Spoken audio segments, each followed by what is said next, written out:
Bismillahirrahmanirrahim. Assalamualaikum warahmatullahi wabarakatuh. Alhamdulillahirabbil alamin wa nasta'inu ala umuri dunya wa din wa ala alihi wa sahbihi ajma'in. Rabbi shrah li sadri wa yassir li amri wahlul 'uqdatam min lisani yafqahu qawli. Alhamdulillah kita panjatkan pada Allah Subhanahu wa Ta'ala yang telah memberikan semua kenikmatan sehingga kita bisa berkumpul di tempat ini pada malam hari ini, dan alhamdulillah cuaca sangat cerah. Tak lupa salawat serta salam kita aturkan kepada junjungan Rasulullah SAW, pada para sahabat, amin, pada keluarganya, dan semoga kita bisa mendapat syafaatnya di yaumul akhir nanti. Amin. Mungkin sudah ada pengalaman nih Ustaz, jadi kita langsung aja ke materi. Untuk materi yang sebelumnya kita membahas bab sholat.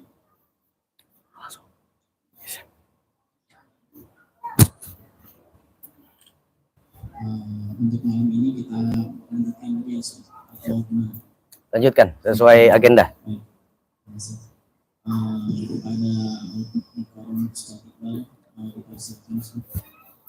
Bismillahirrahmanirrahim. Allahumma salli ala sayyidina Muhammad wa ala ali sayyidina Muhammad. Rabbighfirli wa liwalidayya warhamhuma kama rabbayani shaghira.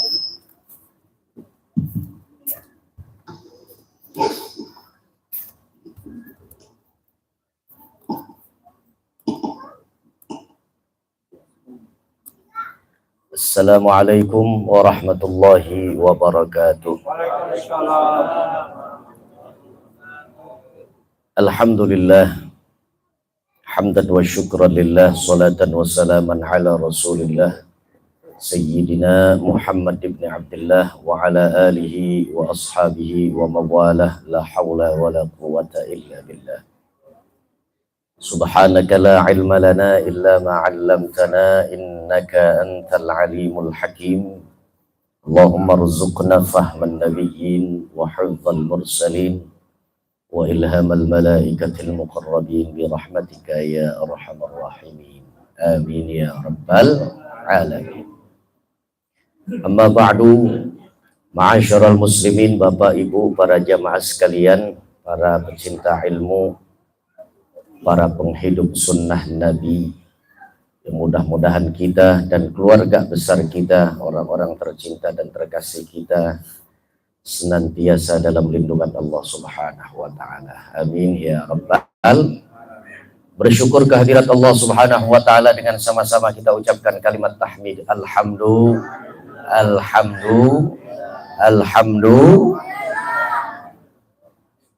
Segala bentuk pujian kita kepada Allah, sanjungan dari makhluk kepada Sang Khalik Allah Subhanahu wa Ta'ala tiada henti-hentinya terlepas dari lisan kita. Disebabkan Allah satu-satunya supplier kenikmatan, pemasok anugerah yang sampai saat ini kita rasakan semua kemanjaan dari Allah Subhanahu wa Ta'ala. Betapa tidak Allah sayang dan cinta kepada kita di tengah kesibukan kita. Allah masih tetap memberikan satu peluang dan ruang. Allah berikan kesempatan dan celah untuk kita sama-sama kembali bersilaturahim dalam majlis yang mulia, majlis yang sangat dicinta, disuka oleh Allah dan Rasulnya, yakni majlis ilmu, yang dengannya insya Allah Allah akan berikan dan juga Allah kirimkan untuk kita ilmu yang bermanfaat. Ilmu yang bermanfaat ini lalu kemudian akan menjadi satu upaya untuk kita lebih mengenal Allah. Ilmu yang bermanfaat ini insya Allah akan memberikan penyelamatan dan keamanan untuk kehidupan kita dunia akhirat. Dan insya Allah karena sebab ilmu Allah akan dongkrak citra, martabat dan kehormatan kita di sisi Allah Subhanahu wa Ta'ala. Amin ya Rabbal Alamin. Para jamaah sekalian yang dimuliakan oleh Allah Subhanahu wa Ta'ala, yang kita sama-sama hormati Bapak Ketua RT kita, Bapak RT Budi beserta Nyonya, dan juga Ustadz Aan selaku MC, dan juga seluruh para tokoh agama, tokoh masyarakat, sepuh, para pegiat lingkungan, dan warga muslimin, muslimat yang hadir berkumpul di lapangan ini. Kita berdoa mudah-mudahan tidaklah Allah berikan kepada kita pada kesempatan ini, yaitu melainkan Allah sampaikan semua hajat-hajat kita. Allah jadikan kita seluruhnya orang-orang yang soleh. Allah ampuni dosa kita. Dan Allah jadikan putra-putri kita putra-putri yang solehin dan solehah. Amin ya Rabbal. Khusus doa buat Pak RT kita. Mudah-mudahan Pak RT kita Allah berikan umur yang panjang, sehat badan beliau, dan insya Allah keluarganya Allah jadikan keluarga yang sakinah, mawaddah, warahmah. Amin ya Rabbal. Bapak, Ibu, para jemaah sekalian yang dimuliakan oleh Allah Subhanahu wa Ta'ala, sebagaimana yang sudah kita rencanakan, sudah kita agendakan pada bulan yang lewat, bahwa kita akan melanjutkan pada kesempatan kajian malam hari ini, yaitu dengan tajuk melanjutkan tata cara sholat sesuai dengan tuntunan Nabi besar Muhammad Sallallahu Alaihi Wasallam. Kenapa yang kita ambil adalah sholat, padahal bagian ibadah yang lainnya cukup banyak. Contoh ada zakat dalam rukun Islam. Contoh lain ada juga puasa Ramadan dalam rukun Islam. Berangkat haji juga ibadah. Tapi kenapa yang kita angkat lebih awal dalam kajian kita di perjumpaan ketiga nih ya? Perjumpaan keberapa nih, Bu? Bu. Saya panggil Ibu yang jawab kumis. Bu. Nih sekarang pertemuan kita yang keberapa? Ketiga. Kenapa yang kita angkat adalah nilai ibadah, sholat. Bukan zakat, bukan juga pergi haji, bukan juga puasa Ramadan. Inti daripada jawabannya adalah karena memang sholat adalah nilai ibadah yang kerap dan sering kali kita lakukan. Zakat setahun sekali kita lakonin. Puasa Ramadan, ya kalau bukan Ramadan, nggak ada puasa Ramadan. Harus di Ramadan. Dan itu setahun sekali. Coba kalau sholat gimana kira-kira? Nunggu musim sholat kapan? Bulan apa? Nggak ada musimnya. Yang namanya sholat saban waktu, saban hari, bahkan 5 kali kita sholat sehari semalam. Coba. Dan Rasul bahkan sampaikan, qala Nabi sallallahu alaihi wasallam, awwalu ma yuhasabu bihil abdu yaumal qiyamah as-sholah. Yang kali pertama akan Allah periksa dari semua rangkaian ibadah dan ketaatan seorang hamba kepada Allah nanti hari kiamat adalah sholat.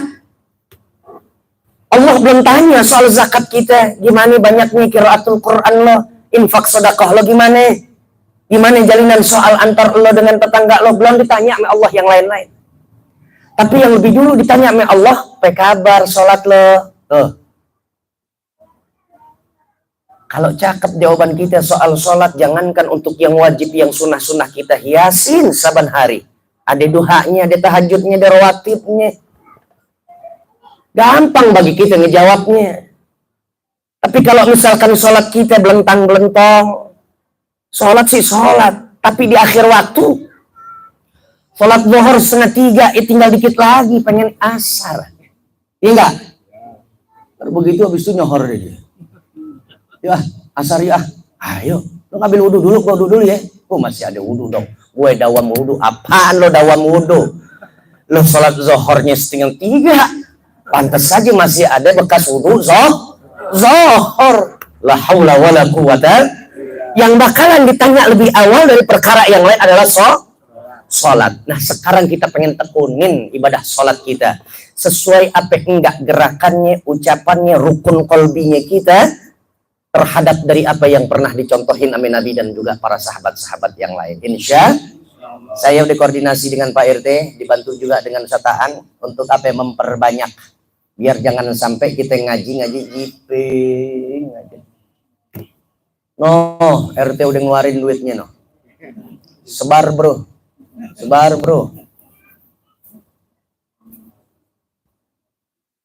Mudah-mudahan cukup ya. Kalau enggak 3, 1 bebarengan 3, biar ibu juga dapat, bapak juga dapat. Ya. Bu. Ntar kalau udah selesai pengajian, tuh lembarannya kumpulin lagi ya. Kan gitu kan? Ya. Lembarannya kumpulin lagi nggak? Mau dibawa pulang? Oh boleh. Tapi jangan lupa tuh ilmu tuh, ntar buat mentalesan gorengan lah gitu. Iya jangan.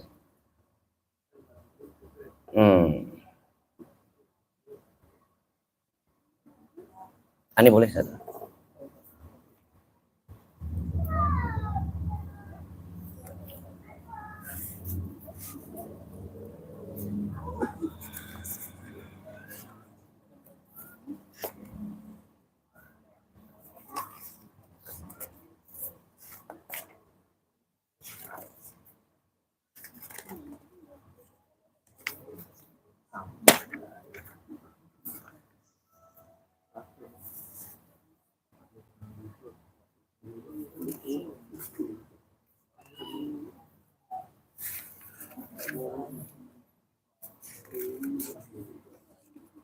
Nah, 25-nya mana dia nih?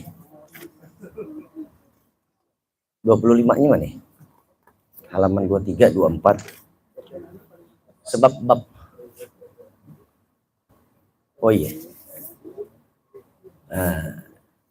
Ibu, bapak, para jamaah sekalian, buka pada halaman yang ke 23, 24, 25, 26. Terus sampai selanjutnya. Kita akan membenahi satu ibadah yang seringkali kita lakukan. Apa target kita mempelajari ini kitab, ini bahasan ibadah sholat, agar setiap kita secara pribadi punya rasa tanggung jawab untuk mempoles, mempercantik setiap ibadah yang udah kita lakonin, bahkan dari dulu kita kecil. Meskipun hitungannya adalah ibadah sholat yang pertama kali sudah menjadi kewajiban bagi kita adalah setelah kita akil baligh, setelah kita dewasa. Dan sampai gini hari, kalau memang kualitas ibadah sholat kita masih seperti kualitas ibadah kita pada tahun-tahun yang lewat, bahkan pemahaman kita terhadap ibadah sholat kita masih ribuan kali rendah, maka bersyukurlah kita karena sebab ini satu kesempatan dari forum RW dan kajian forum RT dan juga kumpul kajian RT ini, Allah berikan kepada kita peluang untuk kita benahi ibadah sholat kita. Ya. Dibuka halaman ke 23, 24, 25. Sifat sholatin Nabi. Merujuk kepada kitab ini, penulis mengawali bahasan sifat sholat Nabi dari takbir sampai salam, diawalinya dengan bahasan bersuci. Karena gagal seseorang apabila dia ingin melakukan sholat, tapi dia abai terhadap kesucian dirinya. Mau kedekok sholat, mau dia khusyuk-khusyukin sholat, mau dia lama-lamain bacaan tuh sholat. Kalau ternyata dia pernah pipis, istinjanya yang nggak benar, hadasnya belum keluar, najisnya masih melekat baik dari tubuhnya dia ataupun melekat pada pakaian yang dia gunakan untuk sholat. Makanya harus diperhatiin. Orang sholat demen, tapi ngajinya ogah. Kadang-kadang saya bingung orang kayak gitu. Benar. Sebab hanya di pengajian, orang duduk dalam majelis ilmu, bukan hanya sekedar membahas soal sholat, tapi hal-hal yang mampu menggugurkan atau meleburkan, membumi hanguskan, Bumi hangusnya mic-nya jadi. Cek 1. Membumi hanguskan dia punya ibadah. Nah.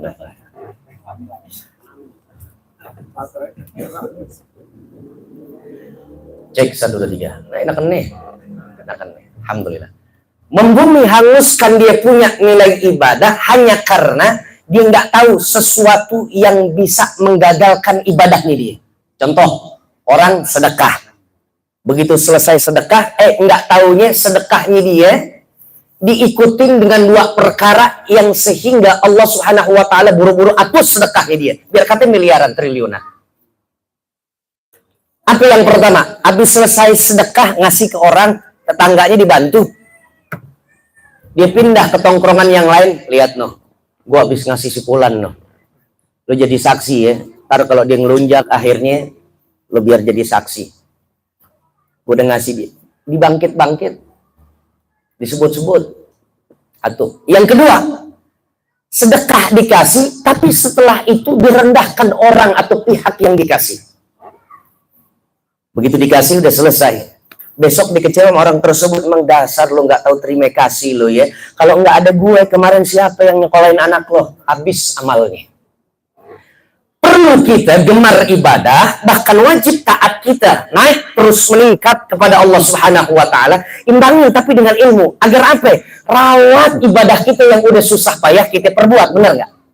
Jangan sampai nanti begitu kita selesai, tutup nih usia kita. Meninggal dunia sakratul maut, bagi rapot kan?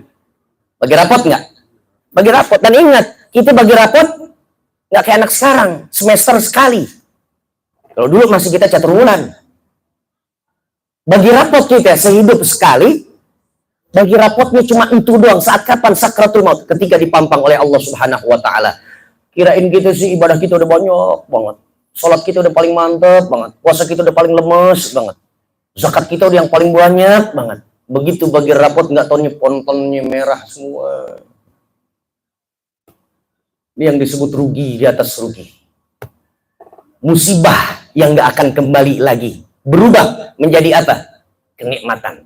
Musibah kalau di ujung kita punya hidup, musibah itu sifatnya bakalan kekal abadi.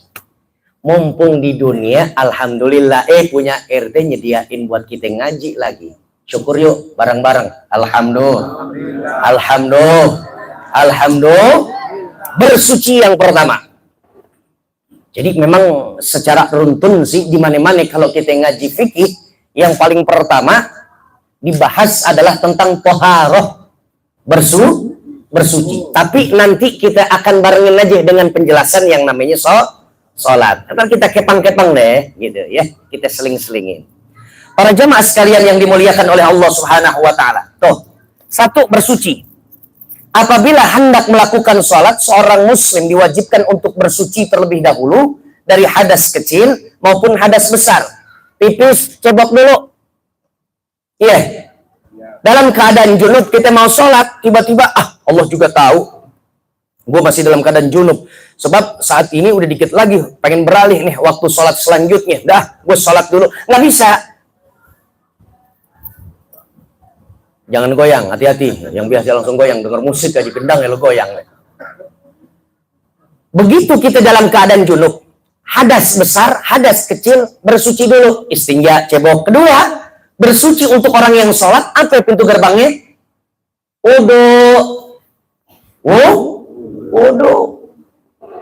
Wudu juga nggak bisa main-main, Pak. Berapa banyak saya ngelihat yang namanya orang saat mau berwudu begitu, Masya Allah. Sian, bukan sian wudunya doang. Habis selesai wudu kan dia still yakin, dia langsung paranin sholat, bener nggak? Kalau wudunya cacat, celah sholatnya. Biar kata dia jamaah di dalam masjid, tepat pada waktunya, rukun-rukunnya lengkap, dia punya sholat, tapi wudunya begitu. Kalau lagi nggak Ramadan aja deh, wudunya begitu doang.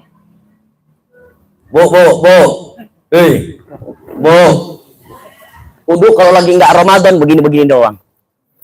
Dia lagi udah dandan dari jam 4, sebab kondangan jam 7. Takut bedaknya luntur katanya. Begini-begini. Ntar kalau bapak-bapak begitu Ramadan. Biasanya di luar Ramadan begini. Begitu buka keran kalau Ramadan asik pagi.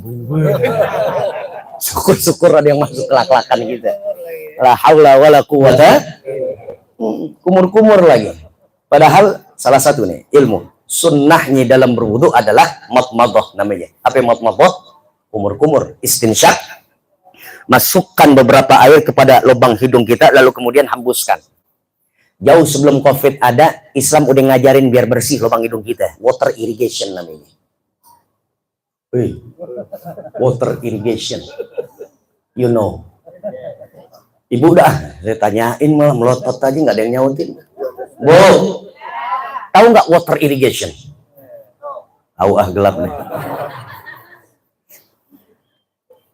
Tapi kalau Ramadan untuk sunnah jangan.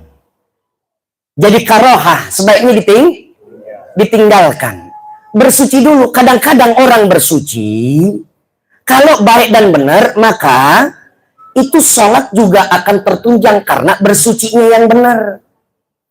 Kalau wudhunya kita belentang-belentong, bagian kaki begini.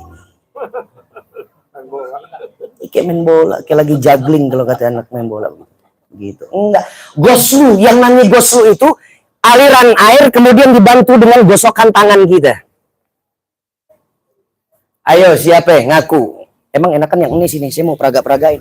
Ayo siapa yang ngaku? Yang dalam keadaan kita wudhu, saat kita ambil airnya, kedengeran nggak suara saya? Ya, biasa emang saya doak-doakan kok, insya Allah kedengeran suara saya. Begitu kita wudhu, bagian tangannya, ledeng ngeluarin air, todong langsung disikut, bener nggak? Gitu nggak? Aslinya gimana? Tadangin dulu, alirin dari ujung tangan sampai mirfaqaini kalau bahasa Al-Quran. Itu yang disebut dari awal, dari ujung tangan jari jemari sampai mirfaqaini. Nih, sikut namanya. Bukan datangnya itu air lalu kemudian todong dulu sikut. Tuh. Alhamdulillah kita ngaji jadinya insya Allah tahu. Nah kalau nggak ngaji, ya maklum dia nggak tahu. Cuman Allah nanti akan tanya sama dia. Lu udah nggak tahu, kenapa nggak mau cari tahu? Kan gitu. Nah sekarang kita udah tahu. Alhamdulillah tahu. Jadi tinggal pengamalannya. Kalau kita udah tahu, nggak digunain tuh ilmu, khianat kita, dosa kita. Buat apa digelarnya pengajian, tapi pengamalannya nggak ada. Paham Bu? Bersuci. Setelah bersuci, yang kedua apa? Sutrah. Coba lihat tuh di lembaran kita. Ambil pembatas atau penghalang. Sebab Nabi Shallallahu Alaihi Wasallam ngajarinnya begitu. Setiap orang yang musolli, orang yang sholat artinya. Isim fa'il dari sholla yusolli adalah musolli, orang yang sholat. Orang yang sholat sebelum dia bertakbiratul ihram, lihat deh, ini belum takbiratul ihram. Baru selesai bersuci, baru mau sholat, ambil sutroh. Pembatas, apa aja kayak. Di beberapa kitab, diberikan syaratnya, ketentuannya. Tingginya paling enggak 46, sekian sentimeter ke atasnya maksudnya. Ya, sutroh apa aja. Bandanya apa aja. Terus perangkat rumah, misalkan di situ ada apa aja. Kalau di masjid-masjid biasanya udah dalam bentuk sutroh memang. Ya. Ya kayak kayu begitu berdiri, kayak papan begitu. Nah, apa hikmahnya? Penanda ini, ya sebagaimana namanya, penanda ini agar setiap orang yang mau melintas saat kita sholat, dia nggak melintas persis di hadapan kita yang melakukan sholat, dan kita nggak dilewatin dari tempat sujud kita. Sebab larangannya telak dari Rasul. Dosa ini berat. Bahkan di beberapa hadis diberikan keterangannya oleh Rasul apabila ada seseorang ingin melintas, lalu kemudian dia mengerti ada orang di depannya lagi sholat, dia mau lewat, dia mau melintas begitu, maka ribuan tahun dia berdiri sampai menunggu selesainya orang itu sholat lebih baik untuk dirinya daripada azab Allah Subhanahu Wa Taala. Tuh, daripada kita melintas nggak taunya, udah gitu orangnya nggak ngerti lagi. Kalau ada orang yang melintas begitu, cegah dia dari kanan kayak dari kiri kayak, cegah. Jangan sampai orang melintas. soalnya kata Pak Khairul begitu. Dia lewat gitu, masih lewat juga ke belakang. Jangan. Oh tangan nih. Kirain tempeleng. Wah jangan juga. Kalau kita tempeleng belakangnya pipi kita disambar juga. Ribut akhirnya jadinya. La haula wala quwata illa billah. Riwayat mengatakan ada yang bilang 2 tahun lamanya dia berdiri menjadi lebih baik untuk dirinya ketimbang dia harus melintas di hadapan atau melewat di hadapan orang yang sedang sholat. La haula wala quwata. Ia memulai dengan menjadikan sesuatu sebagai sutrah, penghalang atau pembatas di mana ia sholat dengannya. Hal ini dilakukan apabila ia menjadi imam atau ia sholat sendirian. Mau imam, mau si makmum pakai sutrah, ya. Tapi kalau kita dalam keadaan imamnya, imam yang memang imam masjid, kita melakukan sholat jamaahnya memang ya pas pada waktunya, itu kadang-kadang kan kita nggak pakai sutroh, bener nggak? Itu nggak apa-apa. Yang sekiranya orang bubar sholat tapi kita masih sholat, itu baru pakai yang namanya sutroh. Apalagi kalau mihrab imam, kan yang namanya mihrab jarang banget orang warawiri kan gitu. Emang udah langsung tembok biasanya. Mihrab tau nggak? Tempat pengimaman, Pak. Nah, tempat pengimaman kan langsung tembok tuh. Jadi nggak perlu. Artinya yang gunakan sutroh adalah potensi besar orang akan melintas di hadapan kita yang sedang sholat. Baru pakai sutroh. Yang ketiga, meluruskan saf. Untuk kita yang sholatnya secara berjamaah. Bu, menjadi perhatian untuk kita. Saya seringkali ngelihat. Iya sih, emang sih. Yang namanya sholat Idul Fitri, Idul Adha adalah sholat di mana kita ngerayainnya setahun sekali. Cuman dengan begitu besarnya makmum dan begitu banyaknya sampai luasnya tempat yang dipakai oleh para makmum sholat Idul Fitri, Idul Adha, sampai kacau kadang-kadang soal safnya, betul nggak? Tapi yang lebih kacau lagi sebenarnya kalau bukan sholat Idul Fitri, Idul Adha, sholat yang biasa di dalam masjid, di dalam musola, tuh makmum kayaknya susah banget, sulit banget, baget orang betul bilang, bengal disuruh, nih imam nih, sebelum takbiratul ihram, tengok dulu kondisi makmum baca perintah Rasul. Rasul juga nyampein, istau, lihat sebelah kanan. Ke kiri, istau. Istau wa'tadilu yarhamkumullah. Luruskan. Rapatin.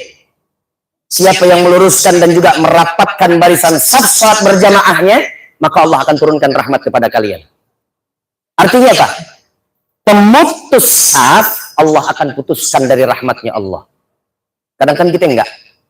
Ya, begitu masuk saf sholat yang kita cari nih bapak nih, pak, bapak kadang-kadang bikin saf cari yang nyaman, di mana ada kipas angin, semprotan nasi, cari, biar kata di pojok. Padahal buat pertama kali saf itu dari poros imam, bukan dari bagian sisi kanan, bukan dari bagian sisi kiri. Poros imam udah dibuat kanan kiri, ntar juga sampai ke pojokan kanan kiri, ya enggak? Jangan iya doang, datang jam 11 hari Jumat, yang lo ambil senderan paling pojok, saf pertama dong. Nih bu, pelakunya nih, kalau Jumatan. Berangkat udah cakep, jam 11 Pak itu. Berangkat tuh, bener gak? Berangkat jam 11, setengah 11. Nyari tiang.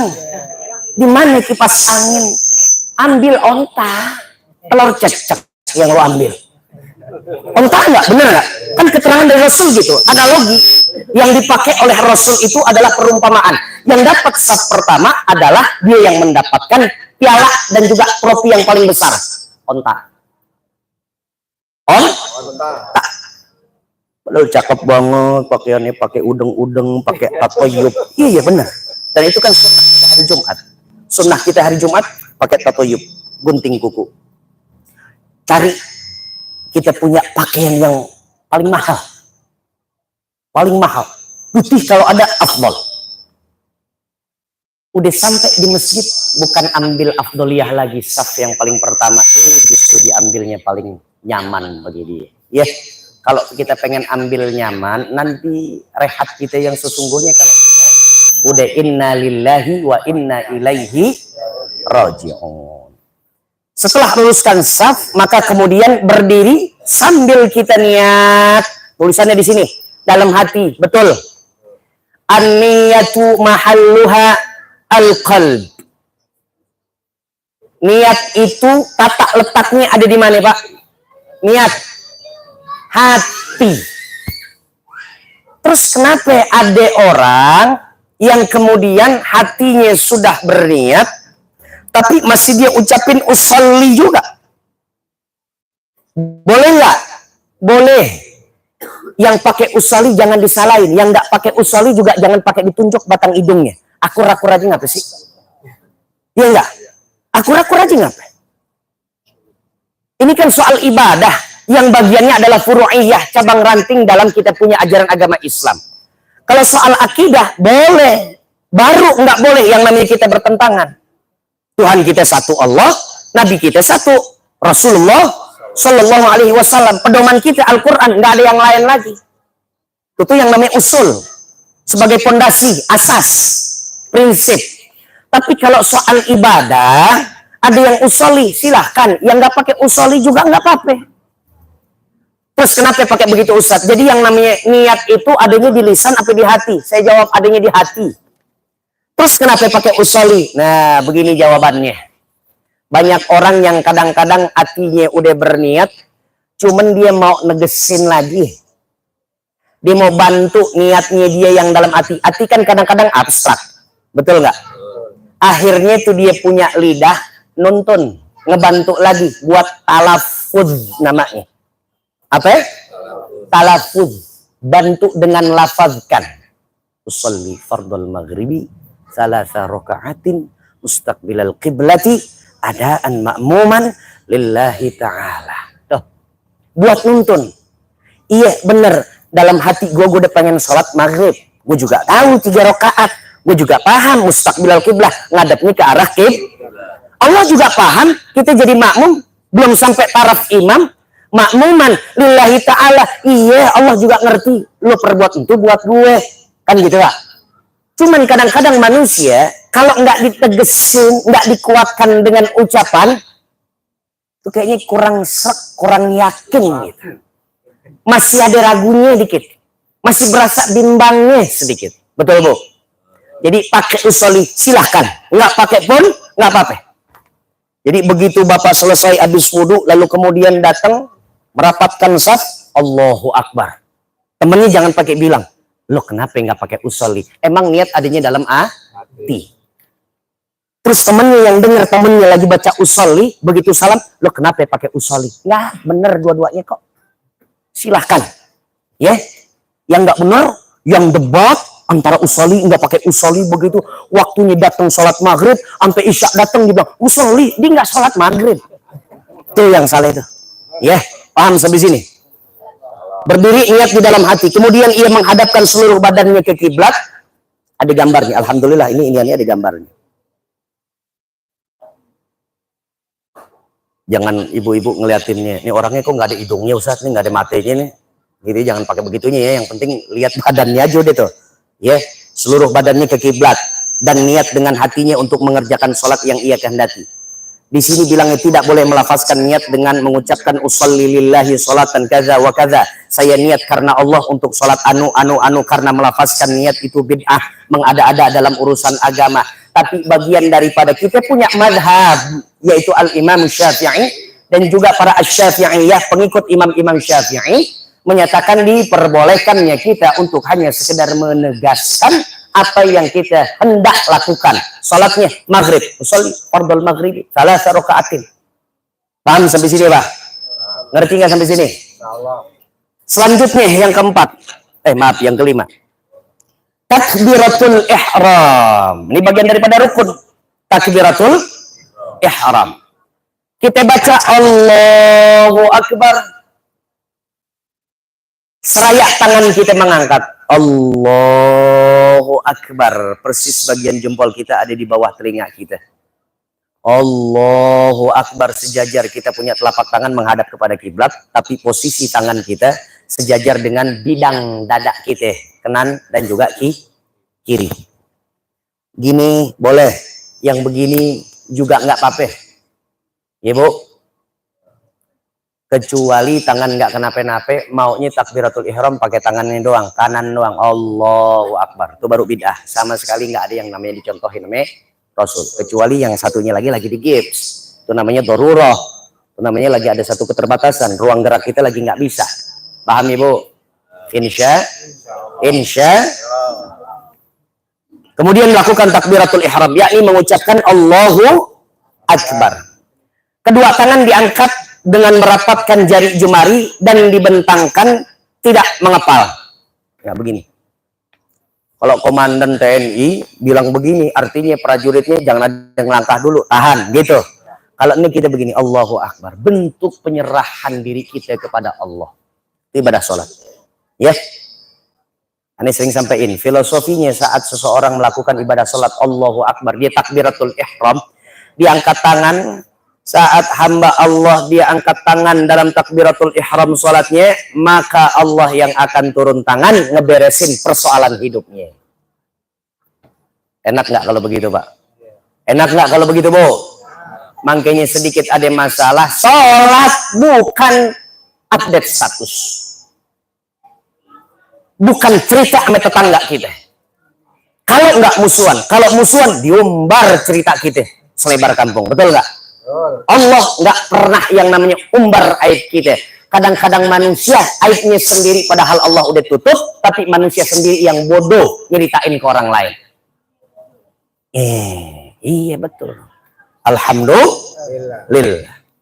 Kedua telapak tangannya dihadapkan ke kiblat dan diangkat setinggi bahu atau sejajar dengan kedua daun telinganya. Tuh lihat gambar. Atau tuh artinya dua-duanya boleh.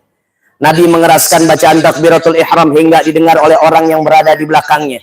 Beliau terkadang mengangkat tangannya bersamaan dengan ucapan takbiratul ihram, terkadang pula setelahnya. Allahu Akbar. Bebarengan namanya. Terkadang mengatakannya bersama dengan ucapan takbiratul ihram, terkadang pula setelahnya. Maksudnya apa? Allahu Akbar. Toh. Jadi kalau ibu mau paham tentang tata cara sholat, ya udah duduk dalam majelis ilmu. Ibu nggak bisa yang namanya kayaknya begini deh. Nggak ada ilmu agama tuh yang pakainya kayaknya. Dugaan-dugaan nggak ada. Demi Allah nggak ada. Kayaknya enakan begini Ustaz. Kalau nggak begini kayaknya kurang serak begitu. Enggak. Kita ibadah bukan sehasrat kita. Kita ibadah bukan seselera kita. Ibadah kita sesuai dengan Rasul yang contohin. Sallu kama ra'aitumuni usolli. Salatlah kalian seperti salat yang kuperagakan. Proyek percontohannya udah ada. Cuman umatnya yang kadang-kadang nggak mau nyontoh. Tapi bilangnya cinta sama Nabi, cinta. Kok sholat lu begitu, nggak sholat Nabi? Ya kan sholat Nabi aja yang begitu. Sholat gue sih tetap begini. Itu namanya nggak cinta. Benar nggak? Kalian sama burung dara kadang-kadang manusia. Cewekan kemana, laki ngikut nggak? Ngikut. Itu cinta baru namanya itu. Jangan sampai cinta kita kepada Nabi Muhammad kalah burung dara memegang membelantong. Iya, la haula wala quwata illa billahil aliyyil azim. Dan ketika tegak berdiri, pandangan matanya beliau diarahkan ke tempat sujudnya. Nabi pernah punya perumpamaan gini, berapa banyak orang-orang yang sedang sholat tapi di satu sisi dia sedang mencuri. Rasul punya hadis begitu. Lihatlah bagaimana si pencuri di dalam sholatnya. Tuh, ada umpama begitu. Pencuri di dalam sholat. Siapa pencuri di dalam sholat? Orang yang sholat tapi matanya jelalatan ke sono kemari. Disebutnya ini Rasul pencuri di dalam sholat. Allahu Akbar. Pas di pelataran rumah lagi kita sholat. Iya enggak? Jam 5 sore karyawati lewat begitu. Nah dia nih cewekannya, lagi sholat begitu pencuri itu. Makanya setiap kita sholat upayain blank. Kalau tembok, saya pernah sampai di mana ya? Di taklim. Upayain yang namanya di depan kita itu nggak ada yang namanya tulisan. Kalau kita jadi makmum Pak, please ya please. Jangan sampai pakai baju kalau sholat jamaah ke masjid. Jangankan tulisan ya, jangankan tulisan. Kayak koko-koko yang juga ada kayak semacam nih begini nih. Kadang orang yang punya jiwa seni, begitu dia sholat, ini ornamen bagus nih. Iya begitu tuh. Iya enggak? Di sini begini aja. Jadi membuyarkan nilai khusyuknya, dirampas khusyuknya itu orang. Itu lagi yang bertuliskan. Demi Allah, kita orang-orang yang udah pandai soal baca. Kita emang nggak baca, cuman terbaca. Benar nggak? Cuman terbaca. Bu, ibu juga harus pahamin. Kadang-kadang perempuan cantik yang suka buka aurat, bapak bukannya ngelihat, cuma kelihatan. Gue belain. Yang sama juga ibu ya. Tapi benar begitu. Allahu Akbar. Fatihah masih dijaga khusyuknya Allah Subhanahu wa Ta'ala. Begitu imam baca surah, baru deh kita ngelirik sedikit. Wadimor. Pengalaman pribadi ya. Maju kotaknya. Terus maju kotaknya apa? Ya tulisan di partai-partai ini. Iya. Coblos nomor 2. Kebaca. Apalagi kalau kebacanya bukan dalam hati kita. Bahkan kita lafazkan. Berarti kalau kita lafazkan batal. Kenapa? Ada ucapan di luar ucapan yang semestinya nggak ada dalam sholat. Paham sampai sini, Pak? Paham sampai sini, Bu? Jangan jadi pencuri di dalam sholat. Pokoknya yang namanya sujud, tempat kita nanti bakalan taruh jantung kita, jidat kita. Yaudah, itu aja yang kita pandang. Paham sampai sini? Artinya Rasul sendiri udah mengarahkan bahwa nih untuk jaga kekhusyuan, makanya mata jangan ke sono kemari. Jangan ke kanan ke kiri. Jelalatan tadi kalau bahasa saya tuh. Udah taruh aja di tengah-tengah deh tempat kita sujud. Sambil apa? Renungin. Kita muncul dari dia. Tanah maksudnya. Yang kita makan juga dari tanah. Saat ini kita berjalan di atas. Sebentar lagi kita mati, tanah menjadi atap untuk kita. Semua kita manusia identik dengan tanah. Cuman kenapa gaya dan soal hidup kita suka jadi kayak langit. Kan anak enak tuh, asik. Kalau kita lagi sholat sambil kita muhasabah. Bener gak? Gue ini identik dengan tanah. Gue sholat aja pakai ngeliat tanah. Bintang 3, bintang 4 lepas dulu. Baretnya juga lepas. Semuanya di titik 0. Terendah saat dalam keadaan sujud. Kan indah banget tuh. Mau yang dilantik, yang nggak dilantik-lantik. Nih kan yang nggak dilantik-lantik nih. Yang udah dilantik semuanya sholat. Lagi dalam keadaan sholat, ditaruh di sujudnya dia. Matanya juga ke tempat sujud. Paham sampai sini, Bu? Insya Allah. Yang keenam. Apa itu? Membaca doa iftitah. Ya. Membaca doa iftitah. Gimana cara kita membaca doa iftitah? Ini 26, 28. 29 ini mana dia nih?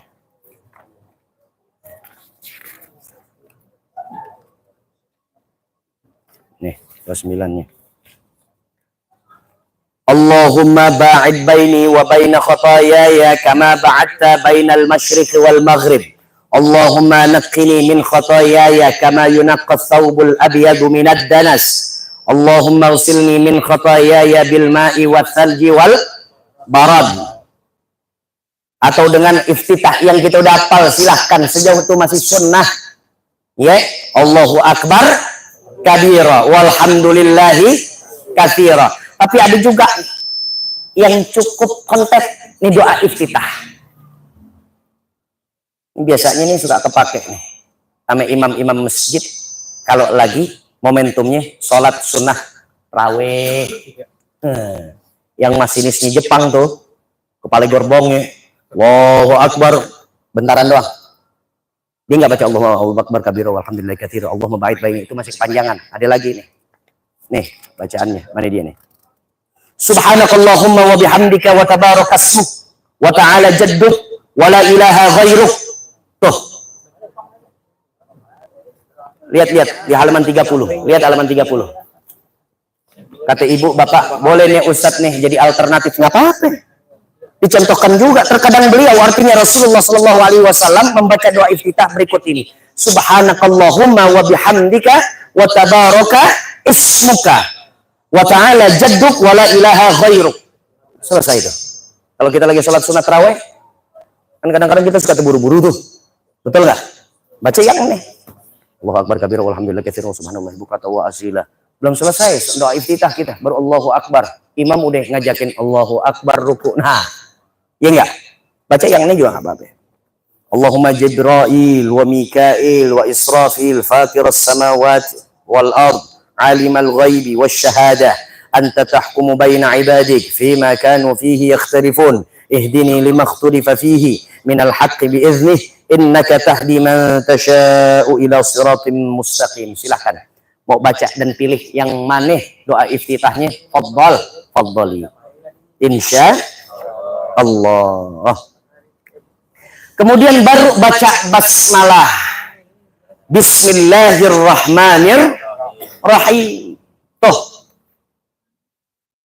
Dengan nama Allah yang Maha Pengasih lagi Maha Penyayang. Nabi mensirkan, tidak juga membaca basmalahnya dengan apa? Mengeraskan. Dan tidak ada riwayat yang menyebutkan katanya bahwa beliau terus menerus membaca basmalahnya. Sementara saat kita seringkali mendengar imam-imam kita Allahu Akbar iftitah, begitu dikira selesai deh spasinya cukup. Bismillahirrahmanirrahim. Alhamdulillahi rabbil alamin. Ar-Rahmanir-Rahim sampai tutup ayat yang ke-7. Basmalah mau dibaca dengan jahar, artinya dengan keras, silahkan. Mau disir juga enggak apa-apa. Dan di sini ruang khilafiyahnya cukup banyak. Sejauh nilai khilafiyah itu masih ada, dan juga para ulama-ulama kita punya kitab-kitab yang mu'tabar, yang menjadi pegangan, silahkan kita yang bukan mujtahid, bukan imam mazhab, kita cuma ngikut aja, silahkan. Paham sampai sini, Bu? Bapak sini sampai sini paham? Insya. Kemarin Bapak Ibu dengar nggak saat Imam Abdurrahman Sudais datang ke Istiqlal, ke Indonesia maksudnya. Dulu beliau saat mengimami di Tanah Haramain di Mekkah, Syekh Al-Imam Muhammad Al-Hudhaifi mengimami di Masjid An-Nabawi. Kedua-duanya Saudi itu yang namanya baca basmalah sir. Apa sir? Nggak kedengeran. Direndahin suaranya. Artinya tetap baca dia, bukan nggak baca. Baca tapi dengan suara yang pelan. Yang sekiranya ucapan basmalahnya cukup didengar dengan kupingnya dia aja. Kuping sendiri. Tapi begitu dia imamin di Istiqlal, yang beliau tahu bahwa mayoritas jumhur orang-orang Indonesia bermadzhabkan Syafi'i, maka beliau gunakan basmalah dengan jahrnya. Indah nggak? Kalau orang berilmu nggak saling menyalahkan, justru ada tasamuh, ada toleransi yang dikedepankan. Kenapa? Sebab kalau toleransi itu diputus mata rantainya, maka yang muncul dan timbul adalah permusuhan. Sementara jaga silaturahim itu wajib, dan juga yang dia ributkan itu adalah soal cabang ranting yang masih furu'iyah, hal-hal yang sifatnya adalah cabang ranting, nggak menjadi usul, nggak menjadi prinsip pondasi, akhirnya itu yang ditonjolkan, walhasil akhirnya kita berdosa. Paham sampai sini, Pak? Imam Syafi'i saat sedang melakukan proses perjalanan namanya rihlatul hadis, ingin memastikan satu hadis Nabi periwayatannya dan sanadnya dari fulan bin fulan bin fulan bin fulan, lagi pengen ditelusurin. Sampai akhirnya Imam Syafi'i dia mampir karena menjelang subuh, dia hendak sholat subuh di satu daerah, dan di daerah itu adalah daerah yang dulu adalah wilayah dakwahnya Al-Imam Hanafi. Al-Imam Hanafi. Imam Syafi'i nggak ketemu dengan Imam Hanafi. Imam Syafi'i lahir di tahun tersebut, di tahun itu meninggalnya Imam Hanafi. Tuh, begitu cara Allah memberikan daur apa? Silih berganti. Satu ulama meninggal dunia, cikal bakal ulama selanjutnya dilahirkan, ditampilkan oleh Allah di atas muka buminya Allah. Hebatnya Allah. Makanya nggak ada yang ngalahin, nggak ada yang ngunggulin. Cara settingnya Allah, makernya Allah. Begitu ingin sholat, setelah isau lurus, rapetin. Yang kanan, yang kiri, yang tengah, semua di barisan saf makmum. Lurus, rapat. Beliau sholat subuh. Dipersilahkan oleh orang tersebut, orang-orang di sekitar tersebut. Ya, silakan Muhammad bin Idris Asy-Syafi'i, anda yang jadi imam. Ayo imami kami. Beliau maju ke mihrab terus mengimami. Lihat Imam Syafi'i. Beliau tidak menjaharkan basmalahnya. Saat apa? Saat membaca Bismillahirrahmanirrahim dengan nada yang rendah, yang sekiranya didengar oleh telinganya Imam Syafi'i sendiri. Di mana? Di masjidnya Imam Hanafi. Begitu selesai salam, assalamualaikum warahmatullah, assalamualaikum warahmatullah. Satu lagi tambahan. Dan Imam Syafi'i tidak mengambil dengan tindakan kunut setelah iktidal di rakaat kedua. Nggak pakai kunut. Begitu selesai, assalamualaikum warahmatullah, assalamualaikum warahmatullah. Yang kasak kusuk nih, murid-muridnya yang ngikut Imam Syafi'i. Tanya dong sama guru kita. Enggak, lu aja yang tanya. Gua aja nih yang tanya. Ya udah iya. Tanya nih satu orang, guru. Asik gitu. Biasanya kita kalau sholat subuh pakai kunut dan antum baca basmalah dijaharkan. Kok ini rasa-rasanya agak beda nih sekarang subuh kali ini? Apa penjelasan dan jawaban daripada Imam Syafi'i? Ahtarimu li sahibil maqam. Aku lakukan hal yang demikian ini untuk menghormati tuh sahib makom yang ada di sebelah masjid ini. Makom itu adalah makomnya Imam Hanafi. Imam Hanafinya udah meninggal. Tapi masih dihormati semua istimbat hukum, pengambilan dan kesimpulan-kesimpulan hukum secara fikihnya Imam Hanafi dihormati oleh Imam Syafi'i. Yang di atas sebenarnya akur. Makanya yang kurang ilmu, yang kadang-kadang dikit-dikit bid'ah, sesat, dolal, nggak benar, nggak sesuai dengan Nabi, finar, dalam neraka. Toh. Dan saya ajak kepada Bapak, jangan sampai di antara kita ada yang termakan dengan isu dan juga hal-hal yang seperti ini, ya Pak ya. Ihtisam billah, persatuan dari tali Allah yang Allah bentangkan untuk kita umat Islam, itu adalah yang baru benar-benar harga mati. Persatuan kita harga mati. Sebab kalau kita udah disibukkan dengan hal yang sifatnya furu'iyah, ngebalisin lagi soal bid'ah, ngebalisin lagi kasih penjelasan soal ini boleh kok, bukannya ini adalah dolalah, ini bukan sesat.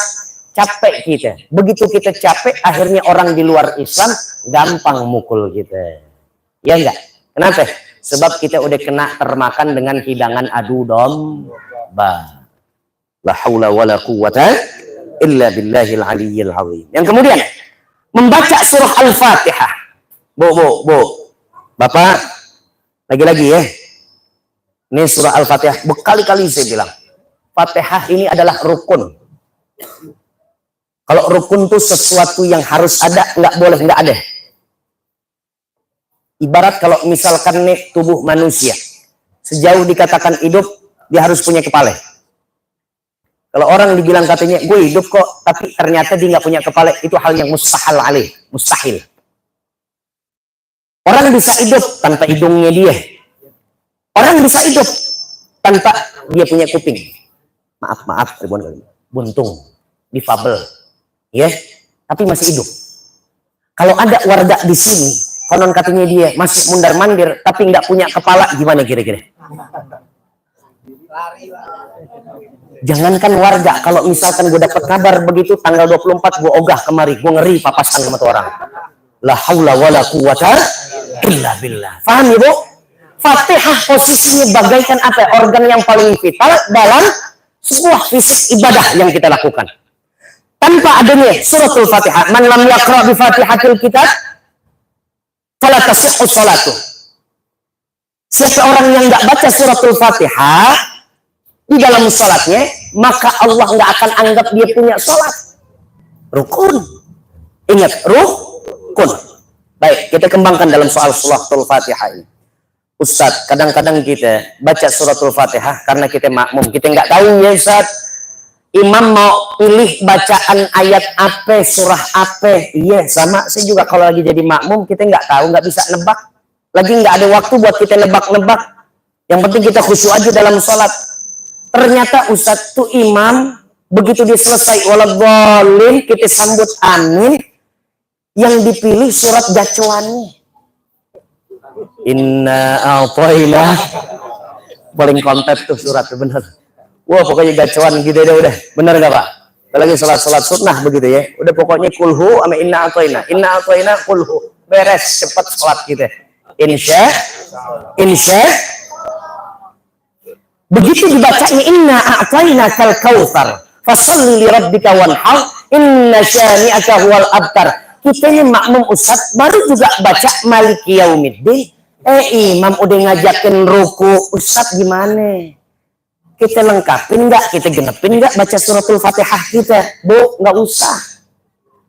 Maliki yaumiddin iyyaka na'budu wa iyyaka nasta'in ihdinas siratal mustaqim siratal ladzina an'amta 'alaihim ghairil maghdubi 'alaihim waladdallin. Yang ngerinya begitu kita selesai waladdallin, kita Allahu Akbar, nih imam udah ngajakin buat i'tidal. Artinya apa? Udah selesai ruku. Kalau begitu artinya kita tertinggal satu rukun dalam sholat, dalam gerakan berjamaah bersama imam. Kalau begitu kita nggak dianggap menjadi makmumnya si imam. Alias kita nggak dapat pahala berjamaah. Sayang nggak? Terus gimana Ustadz? Maliki yaumiddin ente baru sampai situ, sementara imam ngajakin Allahu Akbar, cukup sampai maliki yaumiddin aja. Yang penting komando imam itu sifatnya absolut, pasti, mutlak. Imam kata Allahu Akbar, kita maliki yaumiddin, Allahu Akbar.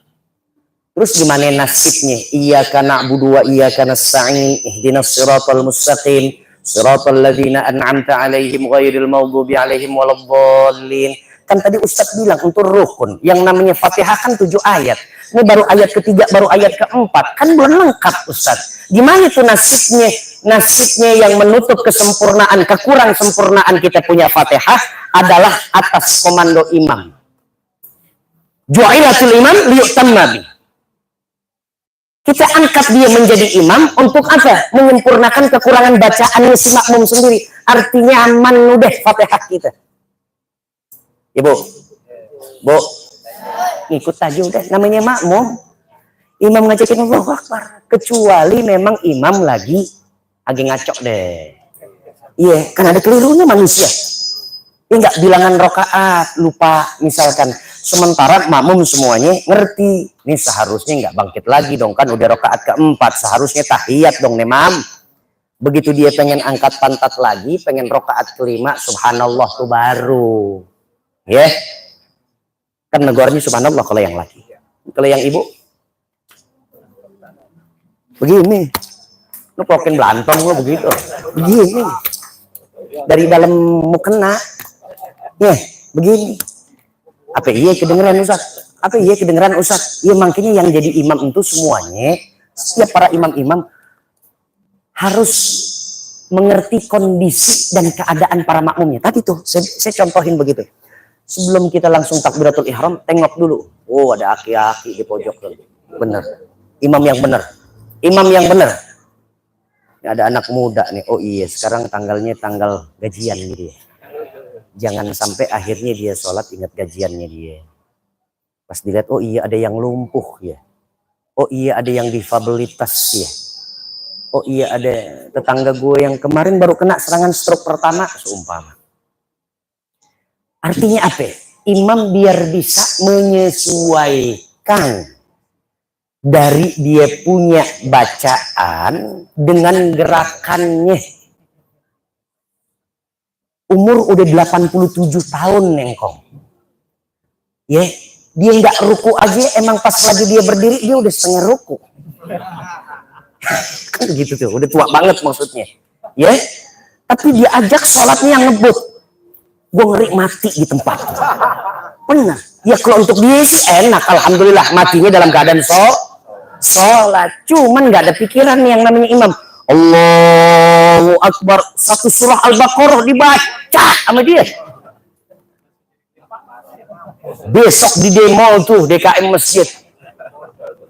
Pakai aja imam gue nih, imam yang cabut. Betul nggak Pak? Itu maksudnya. Paham Bu? Paham Bu? Kekeliruan orang yang dalam keadaan dia bermakmum kepada satu imam, biasanya ditentukan ada 3 perilaku yang salah. Itu tadi itu. Lambannya gerakan makmum dalam menanggapi atau menjawab ajakan imam atau komando imam. Imam kata Allahu Akbar, kita langsung ikut ke imam punya gerakan. Idza kabbarul imam fakabbiru wa idza raka'a farka'u. Kalau imam takbir, kita takbir. Kalau imam ruku, kita ikut ruku. Tuh. Tadi lo nggak pada senyum, begitu kamera ke sana pada senyum semua tuh. Siap-siap pengen ada di YouTube di. La haula wala quwata. Ya Bu, jangan lamban. Begitu Allahu Akbar langsung.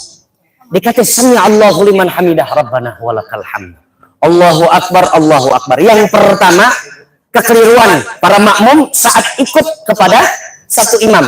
Dia suka lambat.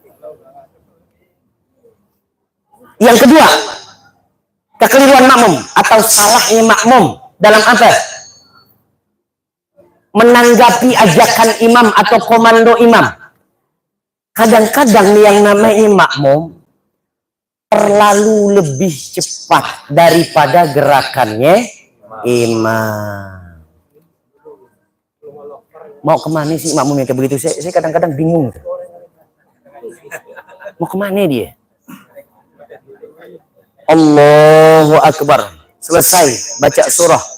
Baru pengen bilang begini nih imam. Allah. Dia udah ruku.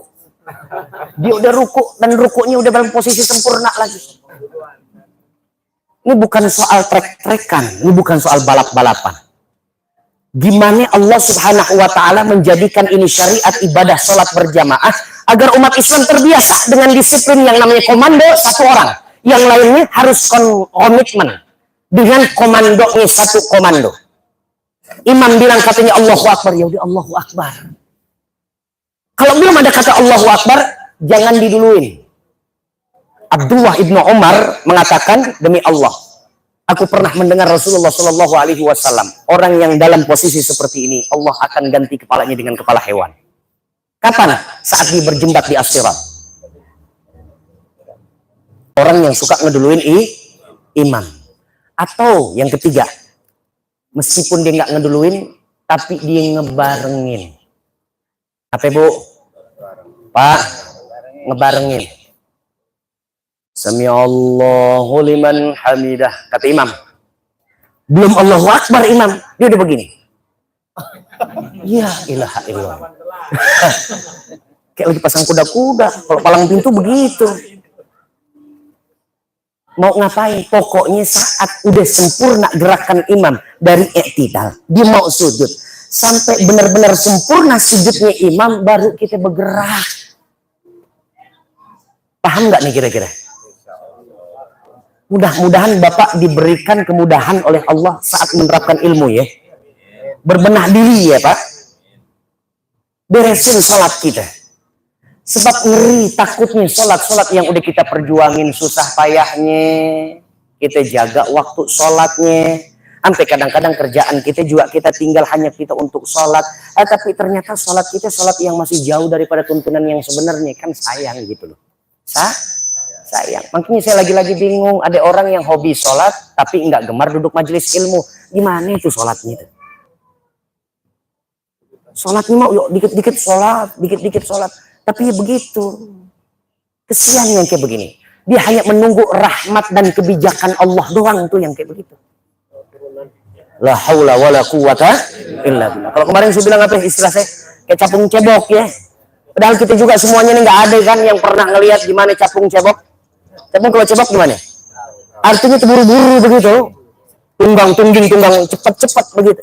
Salat kayak begitu nggak bisa. Makanya Allah katakan fawailul lil musallin. Paham sampai sini? Ini penting soal membaca suratul Fatihah. Yang kemudian ucapkan amin.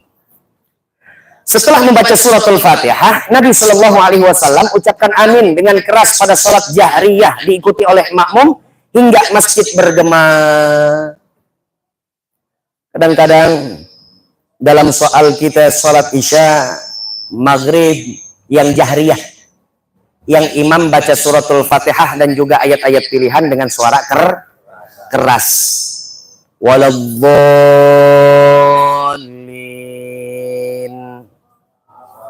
Amin. Maghrib isya suaranya masih lantang-lantang. Coba lo pikirin subuh besok. Kadang-kadang amin cuma hanya kedengaran 2-3 orang, yang 20-nya sisanya pada nguap semua.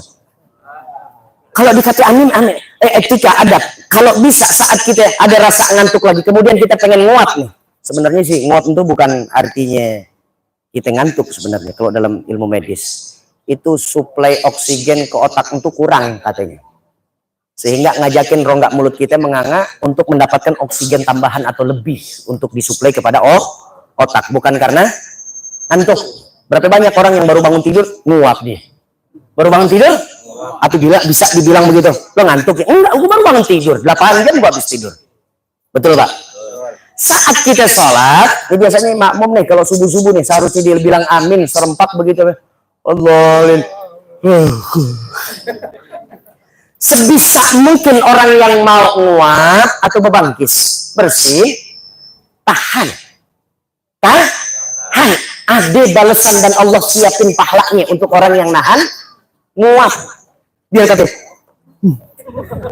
ya benar. Oh ternyata beda. Orang yang nggak ngaji nggak tahu ilmu ini. Tapi kita yang ngaji paham. Biar apa?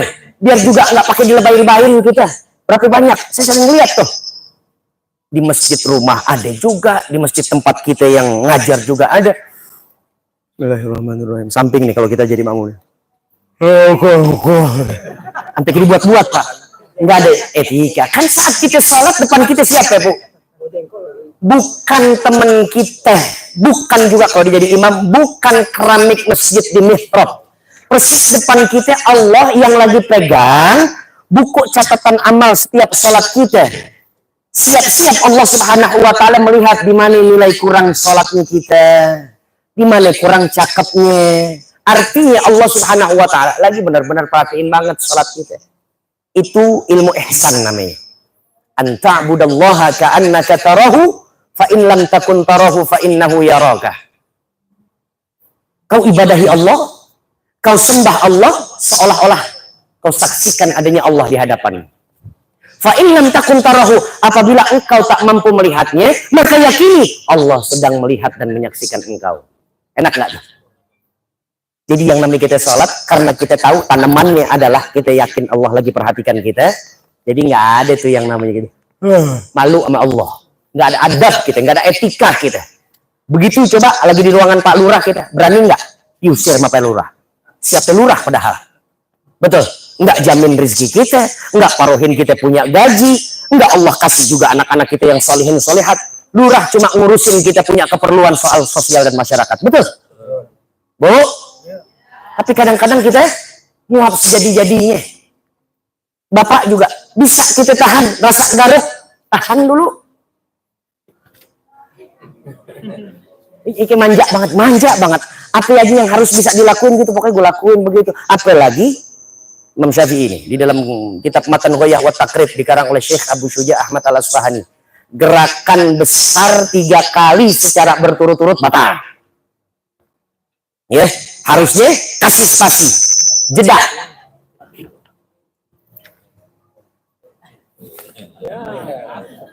Mendingan taran dulu, lu mendingan baru puas-puasin, baru lo takbiratul ihram. Betul Pak?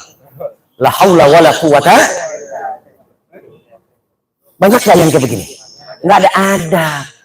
Pengen buang hajat, kelarin dulu hajat. Jangan sampai akhirnya kita dalam sholat akhirnya nari. Berapa banyak? Bukan anak kecil, demi Allah saya ngeliat. Tua bangke udah. Apa lagunya begitu sholat? bener-bener maaf. Sayang dengan sholatnya. Lebih sayang lagi akhirnya dia selesai untuk sholat, tapi kemakruhan menyertai bilangan rokaatnya dari takbiratul ihram sampai dia salam. Mendingan lo batalin, datengin tuh WC, toilet, selesai buang hajat lo, selesai baru lo sholat. Enak, ini udah lega. Bener nggak? Tadi yang udah kita buang kita udah nggak pikirin lagi. Masih ada yang pikirin lagi? Itu yang disebut pantat kuning lah. Tengkok dalam, buntut, gasir. La haula wala quwata illa billah. Makruh mendatangi sholat saat keadaan kita mau buang hajat, mau pipis atau buang hajat, buang air besar, atau kadang-kadang di dalam sholat baru berasa begitu, aduh pengen kentut lagi, buang demi Allah, buang air. Ustaz takut. Nah kalau misalkan kita buang berarti kan kita jalan keluarnya kan dilihatin sama orang begitu. Nah ini orang habis kentut begitu. Kalau nggak mau demikian, makanya lagi-lagi ya, ini sebenarnya evaluasi nih buat masjid-masjid. Setiap sholat, ini garis putih umpama sholat saf nih, maaf ya, nih ini jangan persis kita terus di sini langsung lagi, enggak. Di setiap sholat kira-kira berapa senti sediain untuk apa? Orang yang batal dia punya lintasan tersendiri, jadi nggak kayak tadi tuh dia akhirnya melintas di tempat sujudnya para musolli, orang-orang yang sholat. Pokoknya indah deh hidup pakai ilmu, indah. Hidup tanpa ilmu sampai tebak-tebakan, bener nggak? Hitung kancing dulu deh pokoknya. Begini kali ini, begini, jahil tuh namanya, bodoh. La haula wala quwata. Ibu paham sampai sini, Bu? Alhamdulillah. Sebut kalimat amin, dijaharkan, dikeraskan. Wairil maghdubi alaihim waladdallin.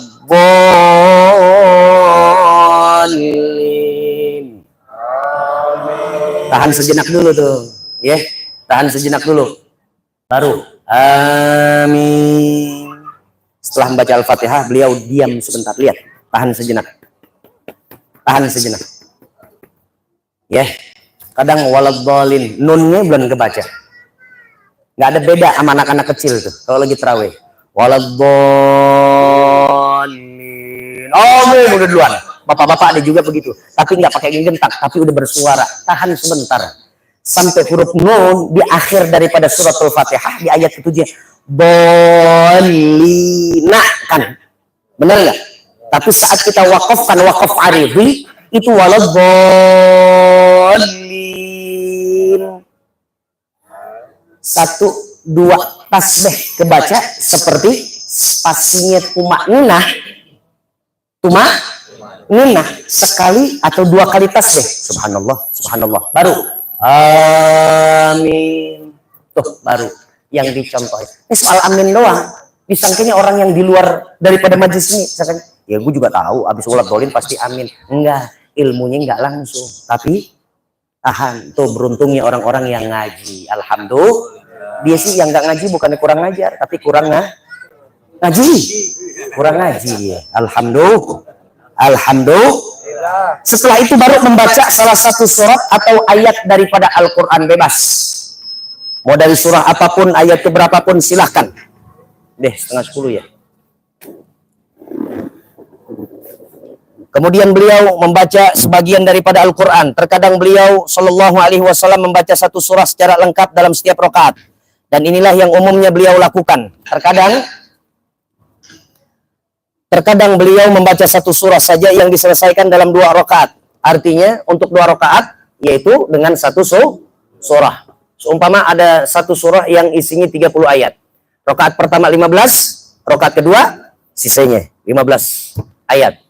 Jadi ini sunnah Nabi. Dalam satu salat yang di dalamnya ada 2 rakaat dijaharkan, maka Rasul ambil satu surah, tapi setiap rakaat setengah awal, rakaat yang selanjutnya setengah akhir atau sisanya. Atau satu surah secara umumnya, atau satu surah lengkap, silahkan. Atau bagian ayat-ayat yang dihafal. Bagian ayat-ayat yang dihafal. Jamaah kalau saya lagi terangin begini, meskipun mau tetap setia dengan inna a'tainakal kautsar, fadhal silahkan. Ya, tetap Ustaz. Kita mau dari dulu kita jatuh cintanya sama Al-Kautsar aja udah. nggak apa-apa. Ya, yang penting masih dapat pahala sunnah membaca ayat dalam Al-Quran di dalam sholat kita. Alhamdulillah. Kalaupun lagi buru-buru nggak baca ayat pilihan juga nggak apa-apa, Pak. Dia bukan rukun.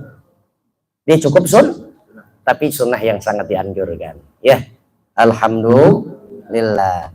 Kemudian beliau membaca surat tersebut dengan cara berhenti pada setiap akhir ayat, tidak menyambungkan suatu ayat dengan ayat berikutnya.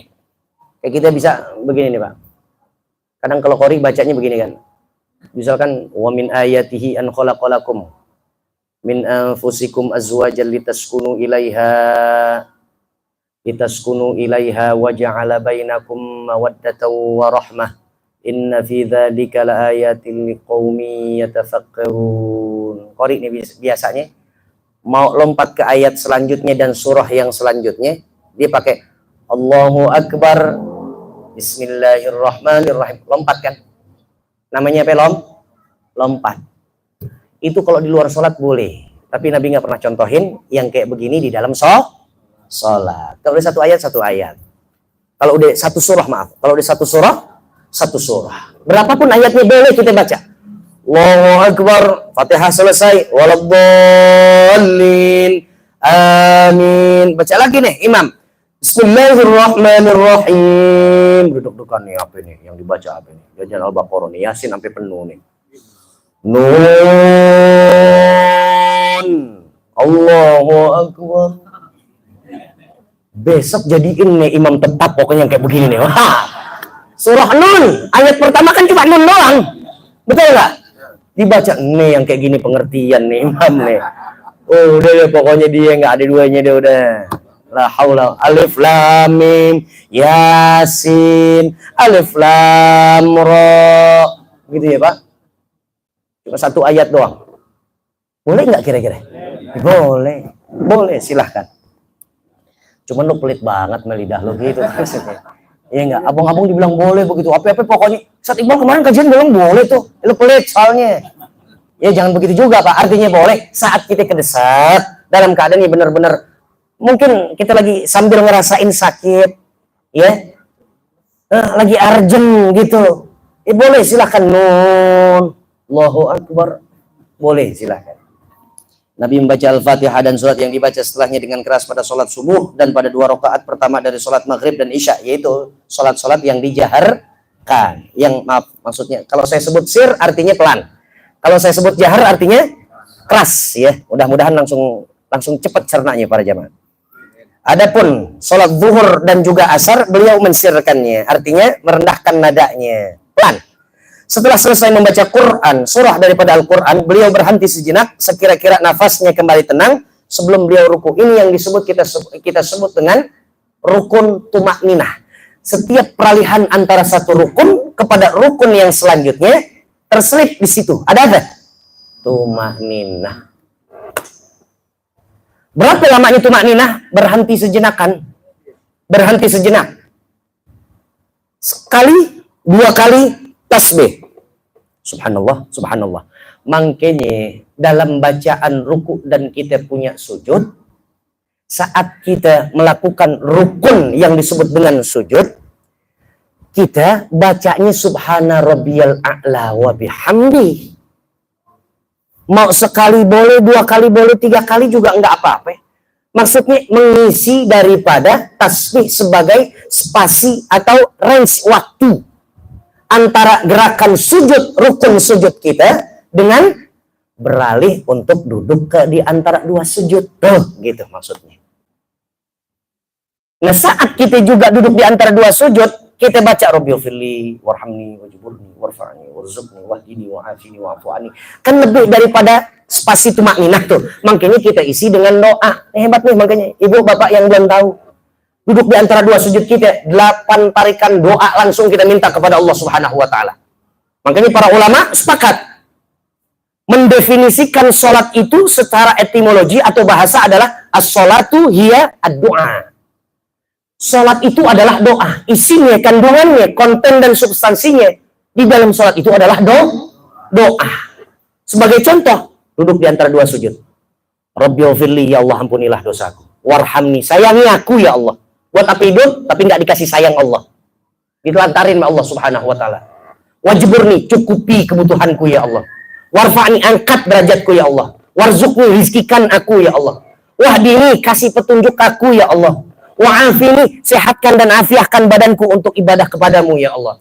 Wa'fu anni, dan juga maklumi kesalahan-kesalahanku ya Allah. Doa bukan tuh? Makanya orang yang ninggalin sekali sholat berarti ninggalin banyaknya doa di dalam sholat tersebut. Jelas sampai sini Pak Bu? Ya, yang mau bertanya fadhal silahkan. Besok baru kita ruku.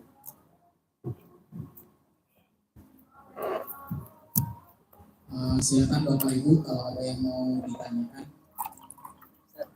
Ya silakan.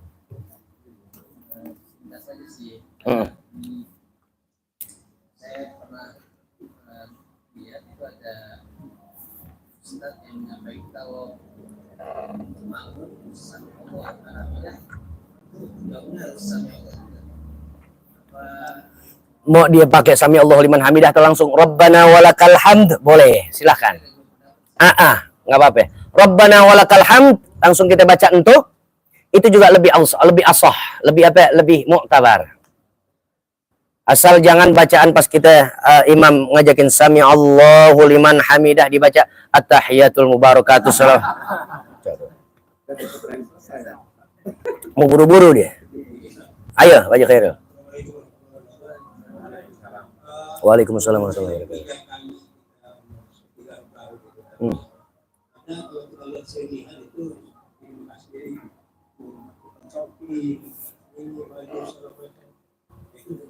Iya. Saya ingin sampaikan begini nih, cara jawab saya nih ya, para jamaah sekalian. Gerakan yang dilakukan secara sengaja dengan gerakan besar itu gini. Tangan kita yang sejatinya ada pada tempatnya. Di tempat kita kan kalau kita tangan begini nih, lagi tidak kan begini. Kalau kita lagi sedekap kan di sini berarti tangan kita. Sampai akhirnya menghilangkan posisi tangan kita pada semulanya, itu disebutnya udah gerakan besar. Dia udah hilang aja tangan yang kanan yang masih numpuk di atas punggung tangan kiri. Dia begini aja, ini namanya udah gerakan besar. Makanya saya sebut, kalau seumpama bapak gatal di bagian mana pipi atau di bagian manapun, gerakan besarnya hanya satu. Tangan keluar, kemudian di mana ada nyamuk yang lagi usil gigit kita. Di mana semut yang lagi usil lagi gigit kita. Nih, di sini di pipi kita. Ini nggak usah begini, Pak. Ini begini aja jari, itu begini. Ini mau beberapa kali juga dianggapnya masih satu gerakan besar. Dan nggak berkali-kali. Jadi nggak usah begini. Ini gerakan besar namanya. Ini kita begini, kan dari sedekap awal. Terus kita kemari. Udah aja, garuk aja nih. Sekiranya udah hilang, berhenti lagi. Balik ke tempat semulanya nih, tangan. Tapi ada juga nih, maaf ya, lagi-lagi maaf. Ada juga kan saudara-saudara muslim kita yang dia sholat ribuan kali maaf. Saya takutnya ada yang lagi ngidap penyakit kayak begitu. Sarafnya keganggu. Saraf keganggu, akhirnya dia punya gerakan yang sebenarnya di luar kendali dia. Itu nggak mengapa. Kenapa?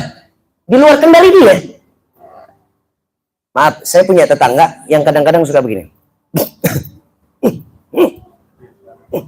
Ada saraf yang keganggu gitu. Atau kadang-kadang dia suka begini. Ini nggak boleh deket-deket menjawara nih. Habis menjawara tuh pokoknya. Dia tiba-tiba gerakannya kagetin begitu. Langsung dipentil menjawara, iya nggak? Ada kan yang kayak begitu, lagi sholat ke bawah. Makanya contoh yang awal nggak boleh kalau memang bil amdi, dengan kesengajaan.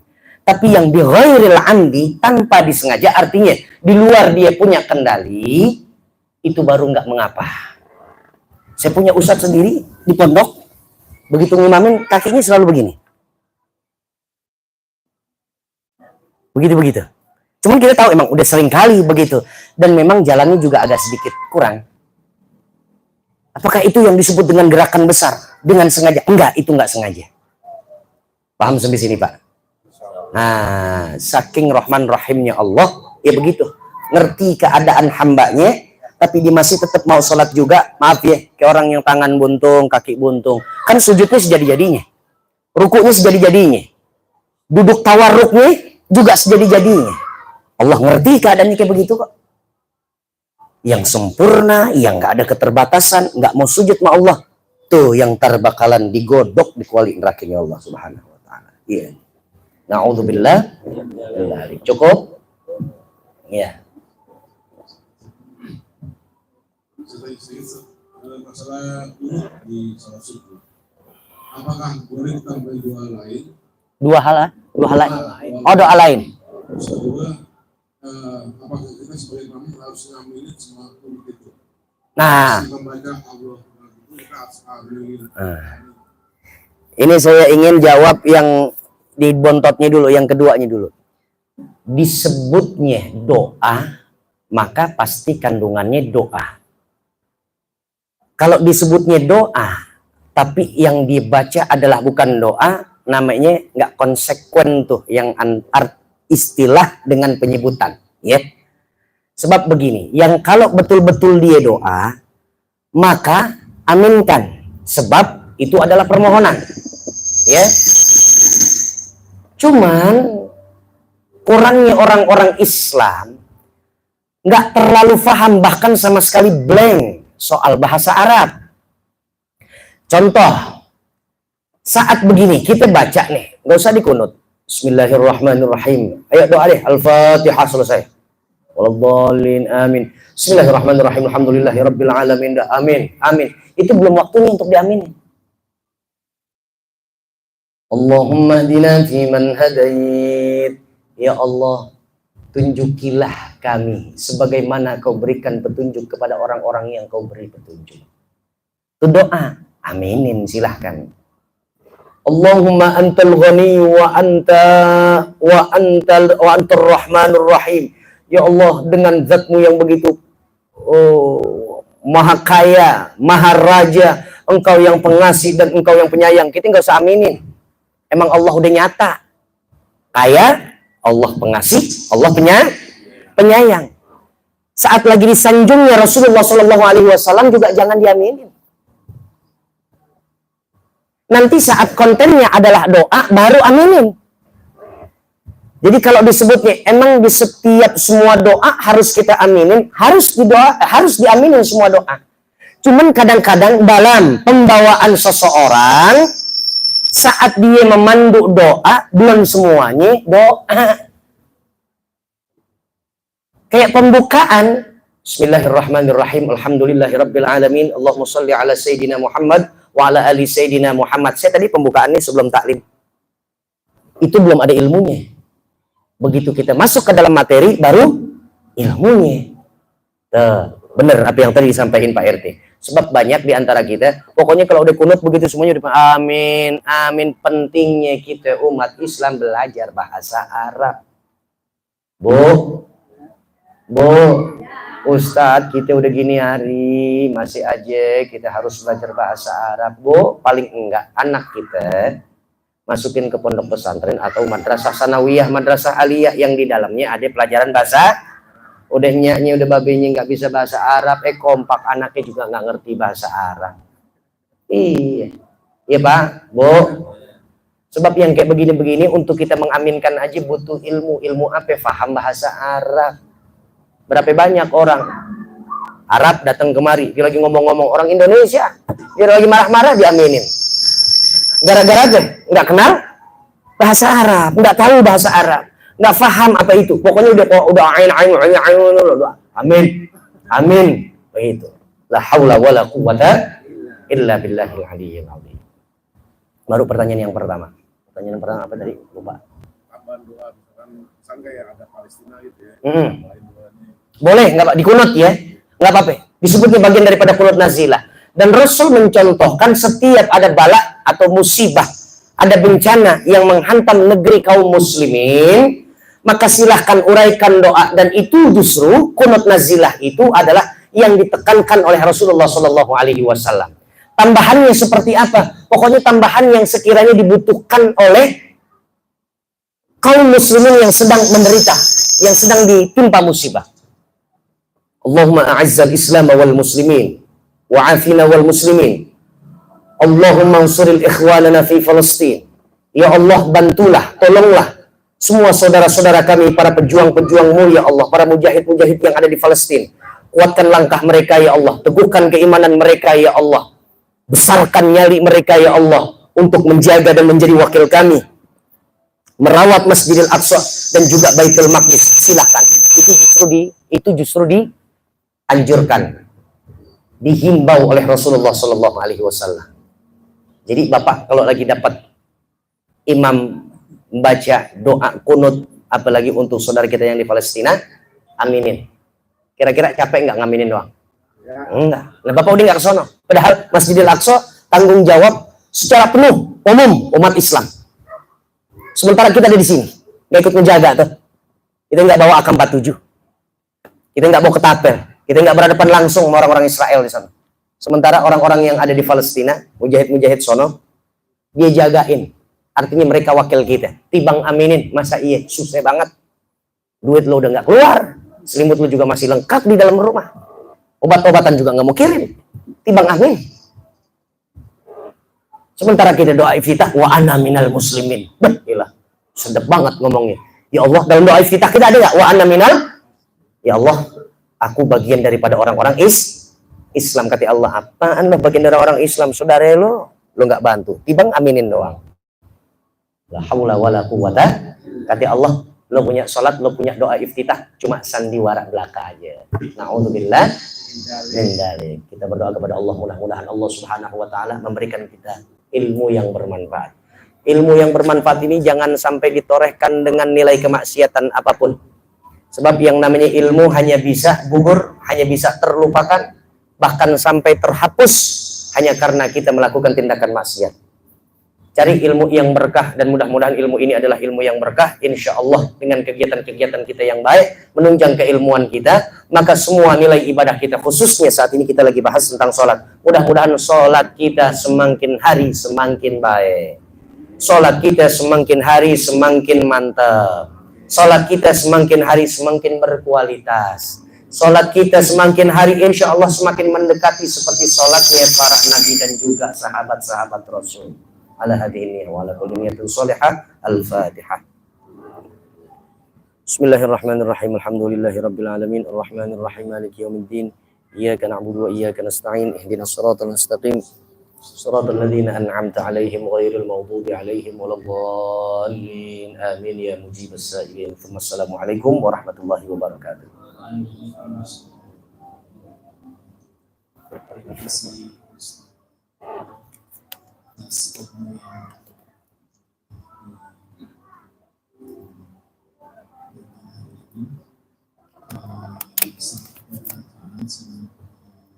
Banyak sekali, dan mungkin kalau kita hanya hadir di sini kita nggak tahu ilmu tersebut tadi. Oh ya maaf, masih ada pertanyaan lagi nggak Pak Bu? Ibu belum nanya Ibu ya?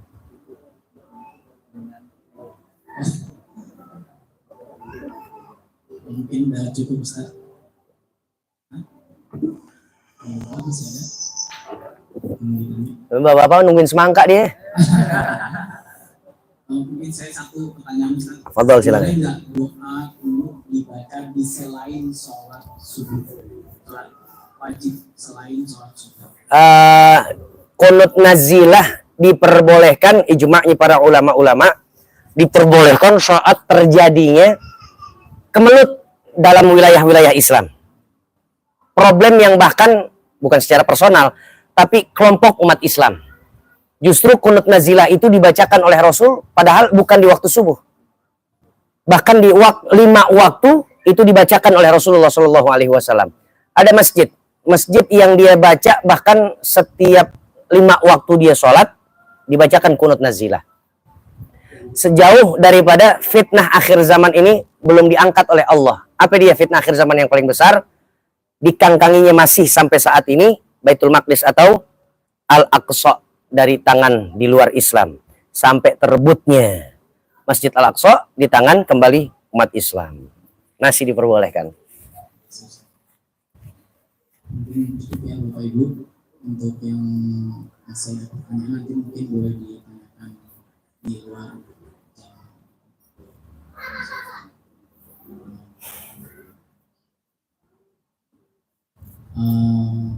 dipimpin Belum. untuk saya mungkin ini kan ada beberapa keluarga yang sampai Nama itu biar aneh sebut teh nama teh sini teh binti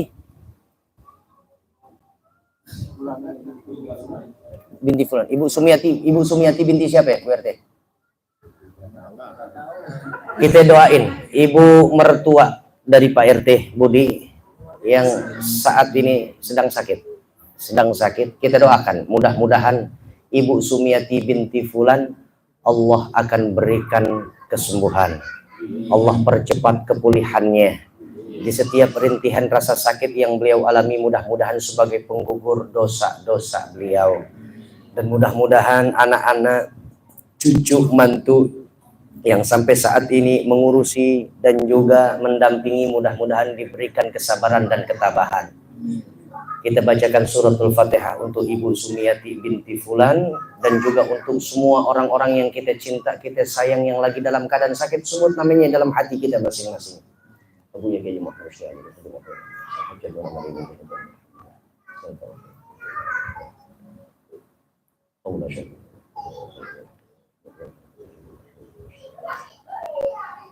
بنية الشفاء والدواء يا شافي الأمراض يا شافي الأمراض يا شافي الأمراض أنت شافي أنت شافي أنت شافي لا شفاء إلا شفاؤك اشفي مرضانا ومرضاهم شفاء عاجلا ومرضاهم شفاء عاجلا ولا يغادر سقما ولا ألما ظاهرا وباطنا بجاه سيدنا محمد ولد عدنان. الفاتحة.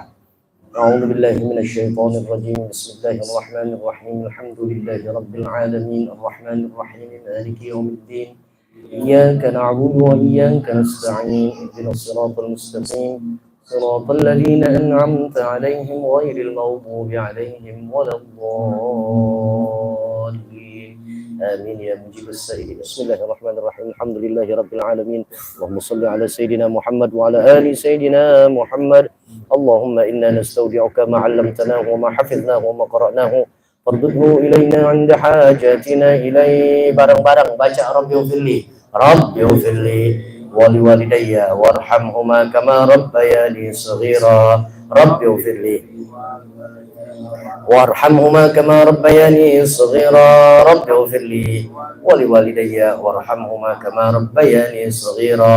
ربنا آتنا في الدنيا حسنة وفي الآخرة حسنة وقنا عذاب النار.